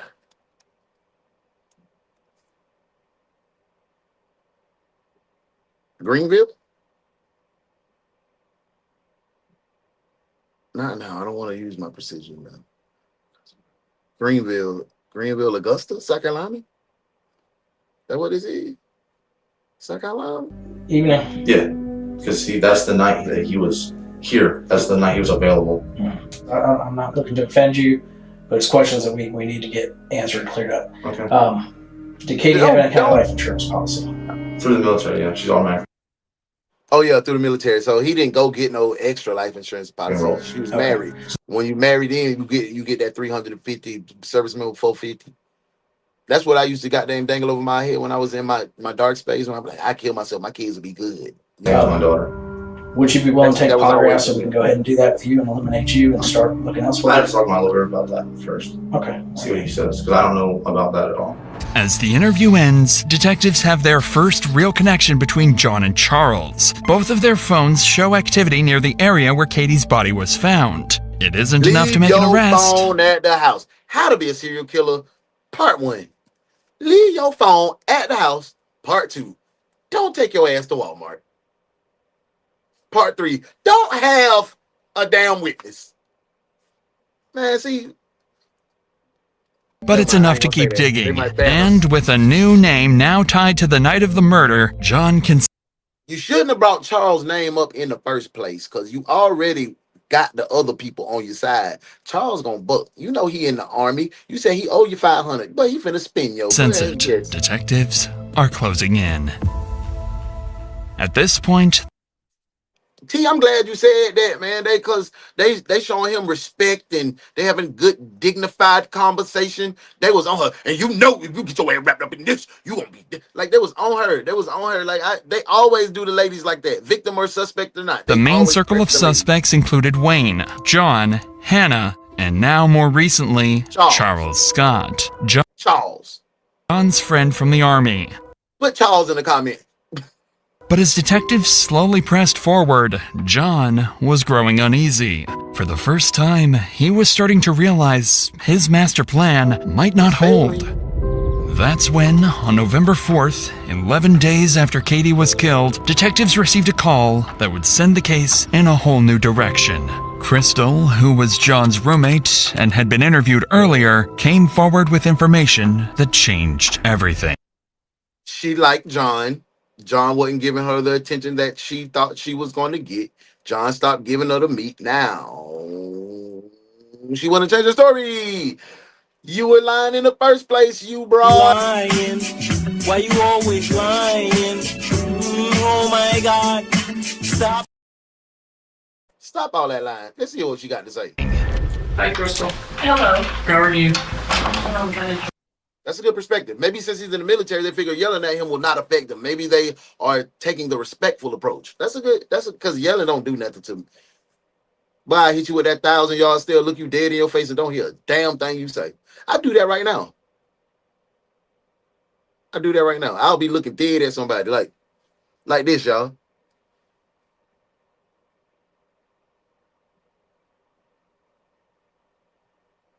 You heard me? Huh? Say it. What you say? Say it again. That's me. Yeah, Charles. What's been going on since, I don't know, you got a phone call on Wednesday? At 3:30, he called and he said, are y'all at home? And we said no. And he said, okay. Appreciate you, man. Appreciate you tapping in, man. Kick it with us tonight, 9:05, man. You know we doing brick happiness, man. We're going to have a good conversation. All right, bye. And then just hung up. Well, me and Brandon got home about 6:15, 6:30, and we seen that in our room we have, like I said, the Halloween lights just going across the ceiling. The attic is right where that light is at, and I had the lights going across the attic. Well, when we come back, they were just torn down. We haven't even touched them. They were just ripped out from the attic, and once we figured out he was gone, we went searching through the house, making sure all the windows were locked and covered, and because I've never been in a house alone like that, except for my apartment. But he was gone, you know, and we couldn't call him because the cops have his phone. I said, Brandon, we need to go back outside and call the Simpsonville Detective Warlock.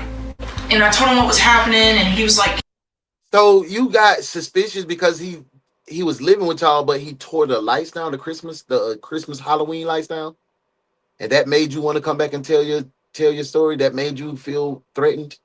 Lying, why you always lying? Oh my God, stop. I mean, I ain't gonna call you a liar, but I'm gonna call you a liar. I was like, you know, if you want to come and search the house right now, I give you full permission. And he said, well, I can't do that without a warrant. And he was like, and I was like, well, I mean, there's no way that somebody can come out here and like search the house or anything like that. And he said, no. He said, your best bet is to go stay the night somewhere else. He was like, because you're possibly living with a murderer. John was gone. His disappearance also meant he abandoned his military service, officially classifying him as a deserter. However, as investigators would soon learn, he wasn't alone. He had fled with none other than the 17-year-old girl, Hannah Thompson. And as officers across the state searched every highway, every motel, every possible route out of South Carolina with no sign of either of them, it became clear this wasn't just an investigation anymore. This was a manhunt. Yup.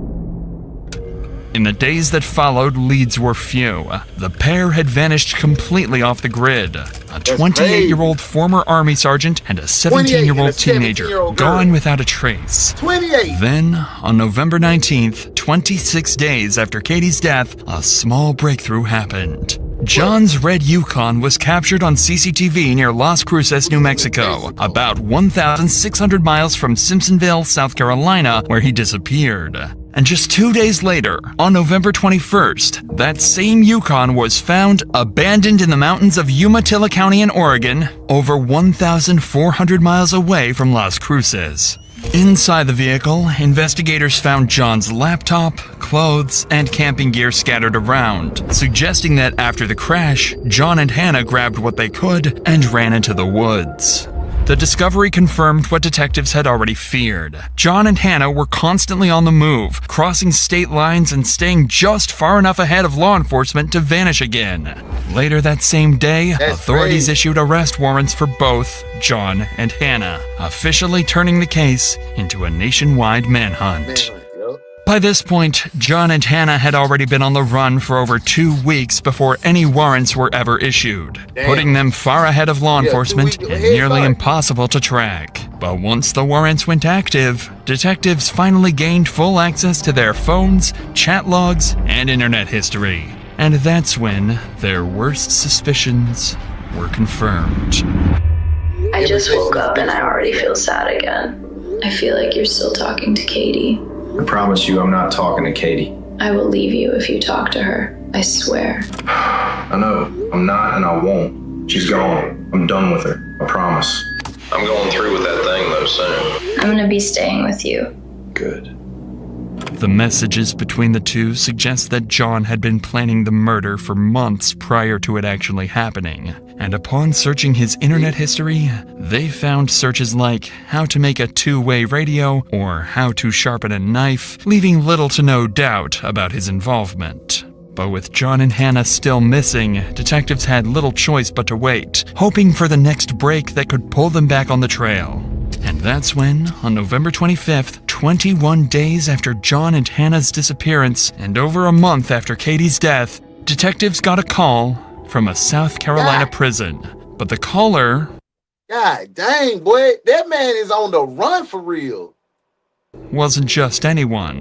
The call came from the cellmate of Charles Scott, John's army friend who was already in custody for an unrelated charge. Charles's phone had pinged near the abandoned house on the day Katie died, and his cellmate was about to provide a lead that could give detectives the breakthrough they desperately needed, with details only the killer could have known. Just as we're talking today, is that the Charles Scott you're talking about? Yeah, that's the one I'm talking about. He told me that he had killed a girl, helped kill that girl with one of his buddies. named John, something like that. You know, they had put her in a drug house or an abandoned house in the basement in a box that takes 2 people to open. He was the one that coerced her to the spot where John come up behind her and got her, grabbed her. They met at a different location. When John got her, they put a knife to her. John stabbed her. I don't know how many times John stabbed her. He didn't say. He said he knows he stabbed her twice and John made him stab her twice. He actually said it scared him when he stabbed her. John made you stab her twice? Boy, Charles, boy, you and John, boy, y'all, boy, we can book both of them fools. I'm gonna let it play a little bit more. Let's see what Charles. But then I can book John though. We can lock John ass up. William's statements are shocking. His account of what happened closely mirrors the possible events of the night Katie died, and what he says next only grows more disturbing. Yeah, we need to go ahead and make sure we lock Charles down, because I ain't locked Charles down. You're cuffed, detective. Cuff him. Cuff him now. Both of them in prison. I can go in and book them for real. You right. I can book them too. Let's book them up. I wanted to kill Fargo, but you were too smart for that. They have nothing on us. Why don't you? Book him, Dano. Fargo, pull the switch. I've got to get out of this concrete box and see if I can pick up that bleeper.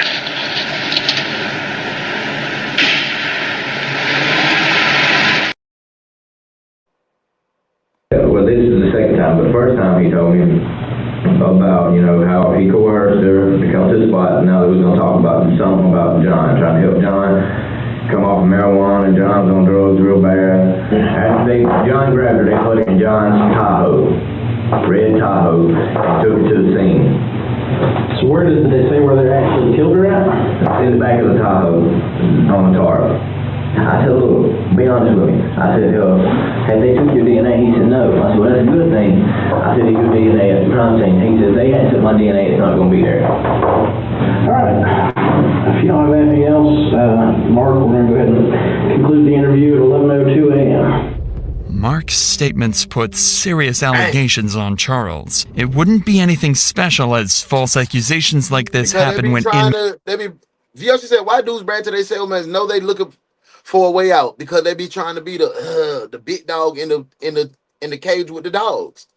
You know what I'm saying? They trying to peacock. That's what I call it. Trying to show their feathers like I'm him. Don't try me in here. I did this. You know, trying to get they prison cred up. Right, B, there's an unspoken rule. Don't ask, don't tell. Nah, they telling. Everybody telling, bro. That's the rule. They telling. But they get bored and start chit-chatting, making friends, trying to have allies. He made him stab her to keep him quiet, but it didn't work. Yes. Gas is not a drug. That's what I'm trying to say. Get them on drugs real bad. Try to get a deal with officers or get their sentence lowered. But in this instance, too many details added up.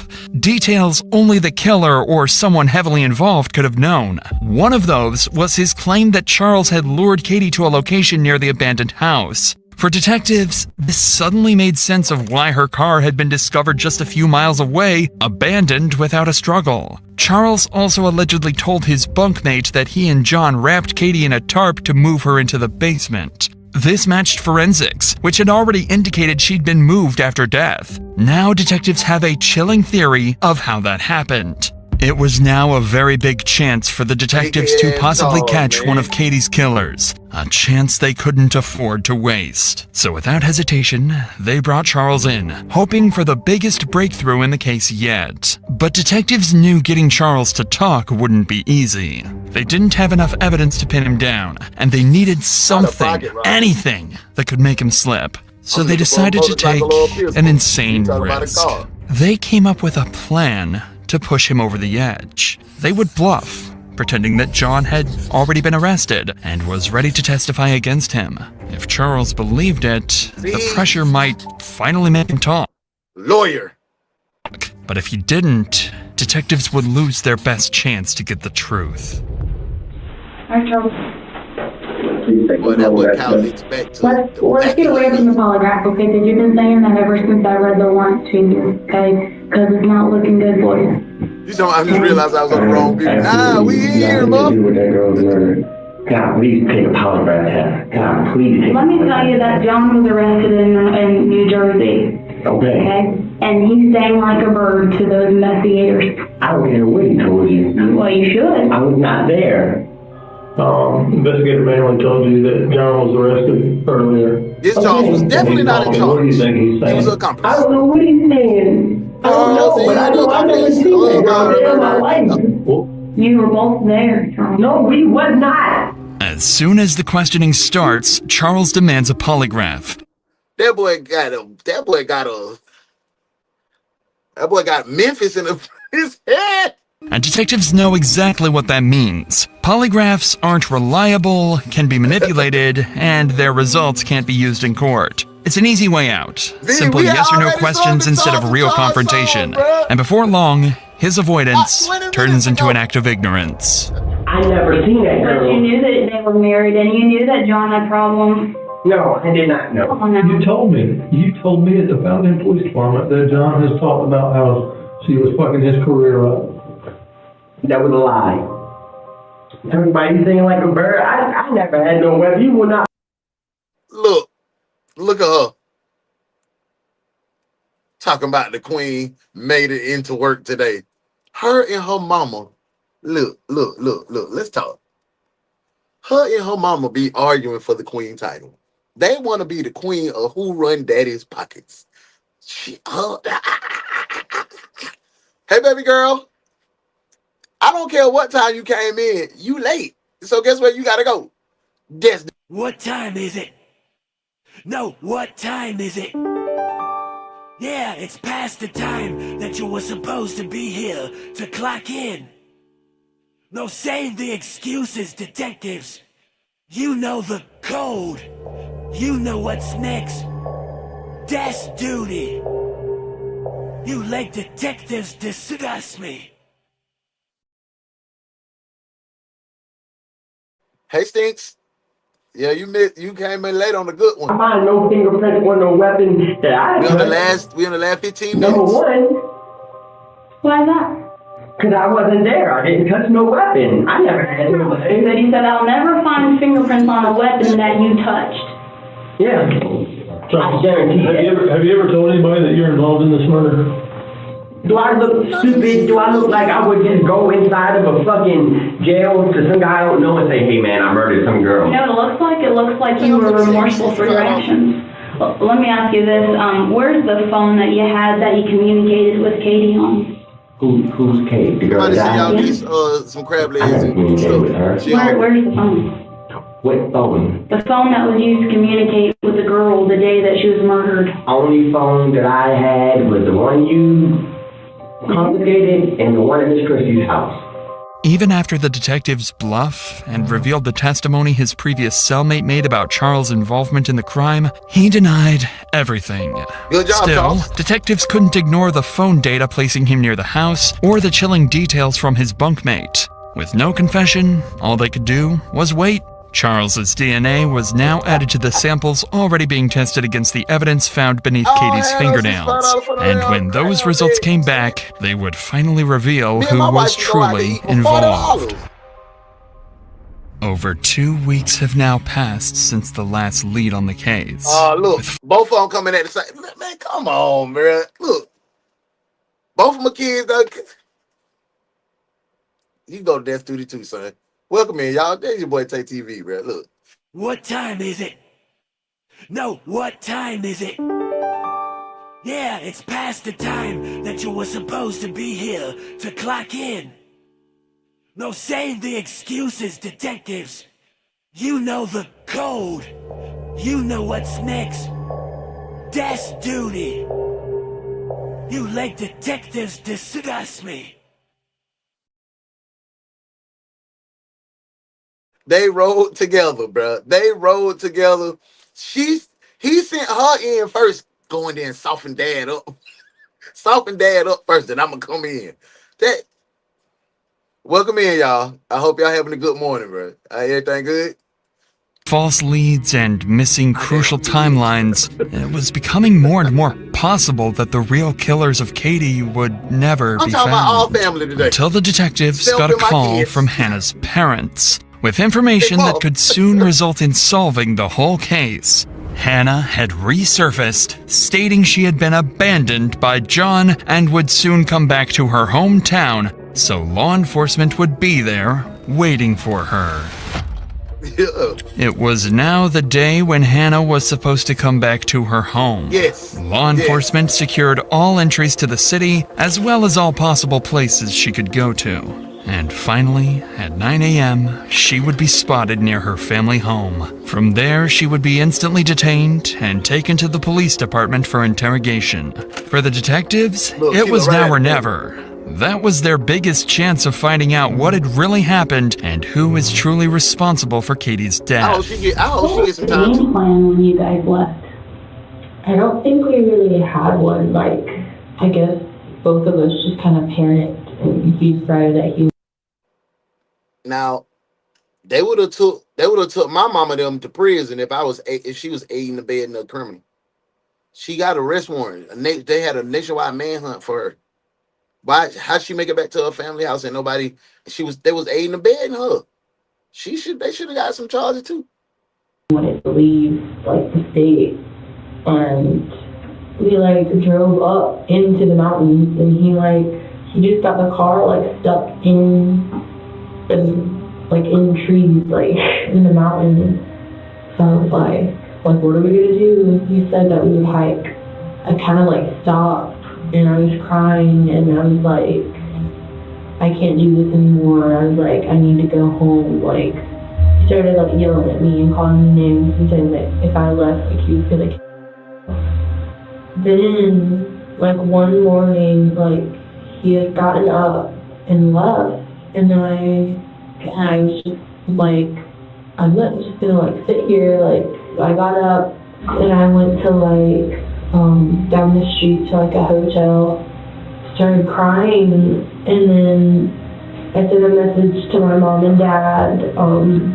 Hannah continued describing their time on the run, doing her best to avoid talking about the day of the murder. It went on for nearly 2 hours, and by then, the pressure had clearly worn her down. That's when the detective would start asking her the difficult questions, causing Hannah to break, revealing She let her talk, let her get the report, got in her head like, oh, they didn't want to hear about how he did me on this. Whoop, whoop, whoop. Now she finna blitz her. I like her. Let her get that everything she knows. Comfortability. Let's go back to that Monday, okay? Because we now have conversations between you and him on Wednesday about he's going to meet up with her, he's going to drink some beers with her at this abandoned house. He says he tries to meet up with her, it doesn't work. But then lo and behold, she's found at that abandoned house that he was supposed to go meet up with her at. Meanwhile, he randomly asks you to drop her off on Woodruff Road, or drop him off on Woodruff Road, and doesn't tell you why or anything. Okay. So can you please tell me what the game plan was? What did he tell you he was going to go and do? He told me that he was just going to go talk to her at work. You drove him over there. He kept telling me, like, every day that, like, it was my fault, and that he did it for me, and, like... What did he say he did for you?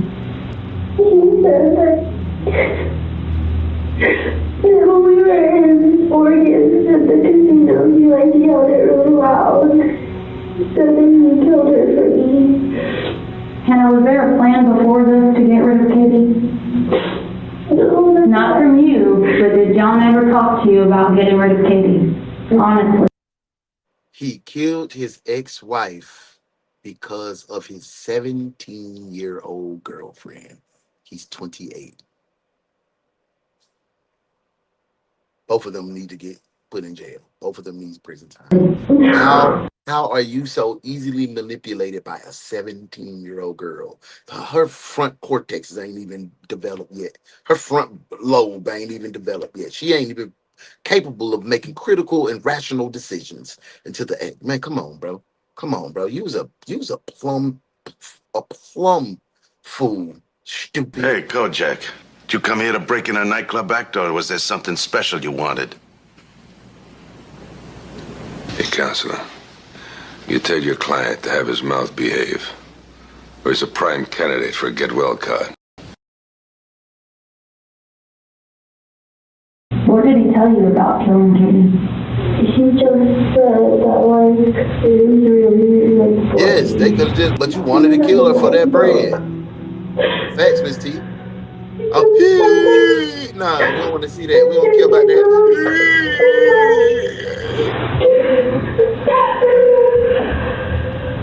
The last thing she said was ow. And she said that before that if he let her go, she wouldn't call the police. Where were they, Hannah? In the abandoned house.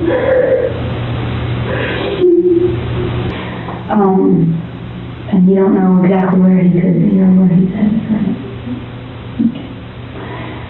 Hannah, did you have anything to do with killing Katie?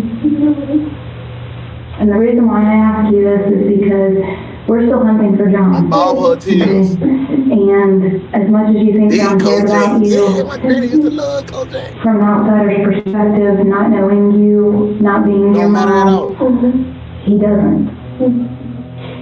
Unfortunately, Hannah's statements proved far less helpful in finding John than the detectives initially hoped for. Although she stated that John confessed to killing Katie and provided some new insights, she didn't know much about Charles's involvement. And while she could be arrested, detectives decided she might prove more useful free. After all, they now had her back in the city and under close watch, which seemed like a small success. What they didn't realize, however, was that this was all part of John's plan. Planting Hannah back in the city to infiltrate the case and feed him exactly what detectives knew, keeping him one step ahead for years to come. Almost 3 months had passed since Katie's body was found in the basement of the abandoned house, and the killer was still out there.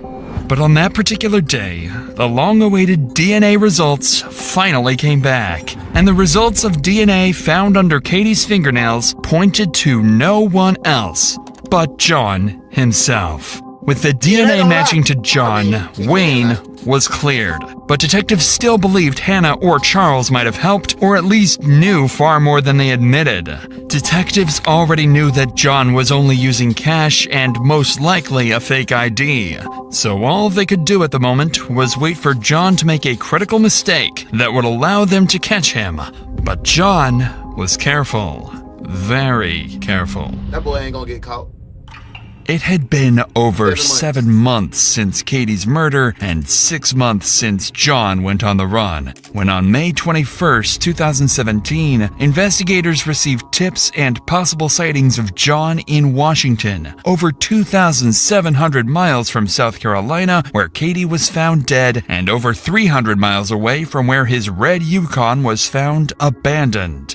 Acting on these leads, they canvassed local businesses and retrieved CCTV footage from a parking lot in Washington where John was captured on camera. Unfortunately, despite getting close, John managed to slip away, vanishing off under the radar once again. And he backed out. For the next year, the investigation hit a standstill. It wasn't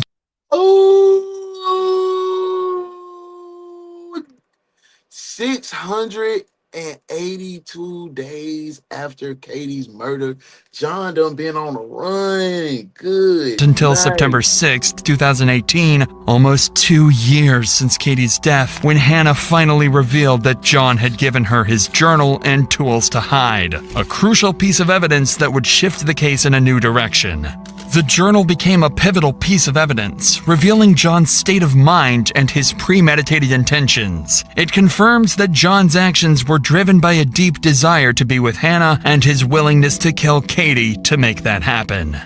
During her interview, Hannah admitted she had been John's girlfriend and that she had been in constant contact with him before Katie's death. She also confessed that she had hidden John's journal, which contained disturbing entries about his obsessive thoughts and plans to escape with Hannah. This was the last significant breakthrough in the case for years. With no new leads, the investigation stalled.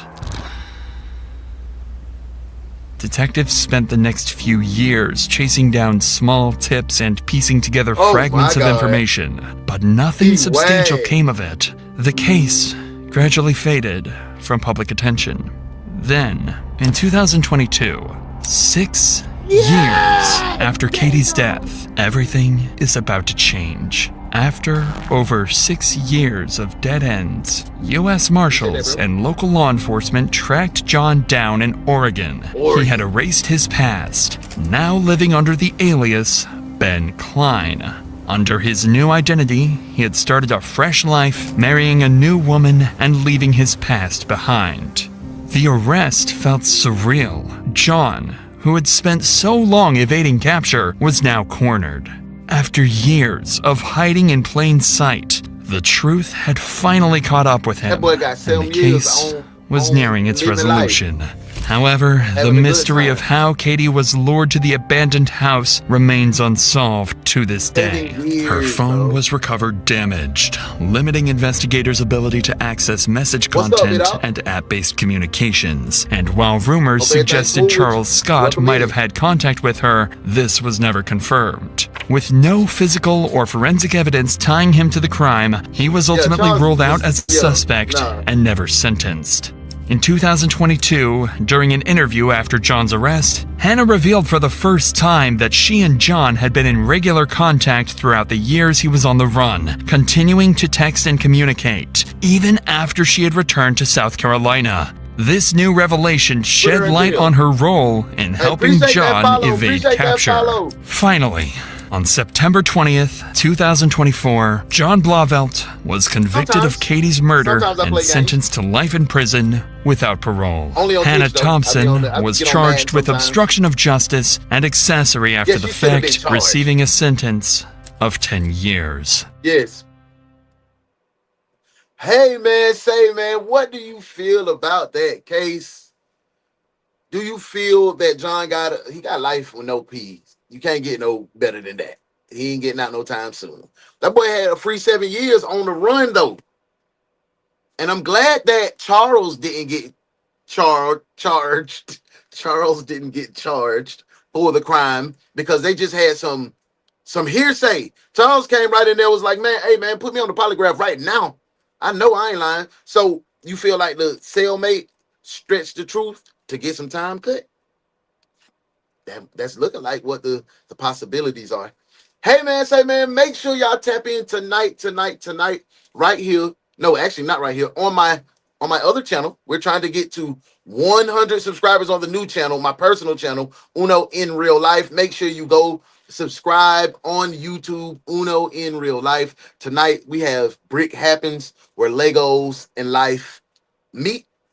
And me in the middle, and we're gonna have some good conversation. Make sure you go tap in with my son, Tay TV. He got new content that just dropped. I'm finna go over there and overload and flood and show love to my boy and look at his videos.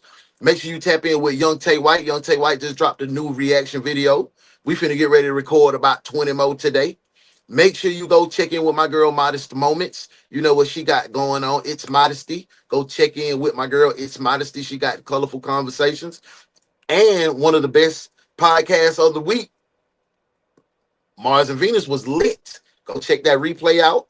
Go tap in with Melanated Mushrooms. That's my boy Vyoshi and my sis Cheryl. They rocking. They podcast on the way. Hey, man, say, man, I love when the mob moving. I love when my people doing what they love. And I love y'all coming in and showing support. I'll see y'all tonight at 9:05. Go spread light. Go spread love. Go be you, because that's what God intended you to be. And until tonight at 9:05, man, I love y'all. Peace.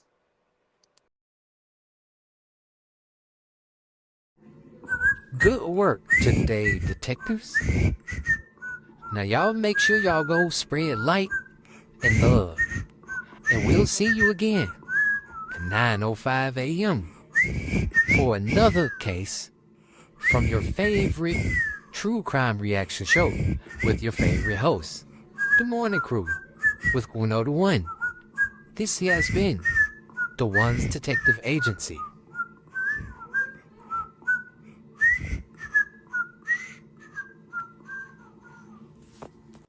Tell your daddy hey, boy. Tell your daddy hey, man.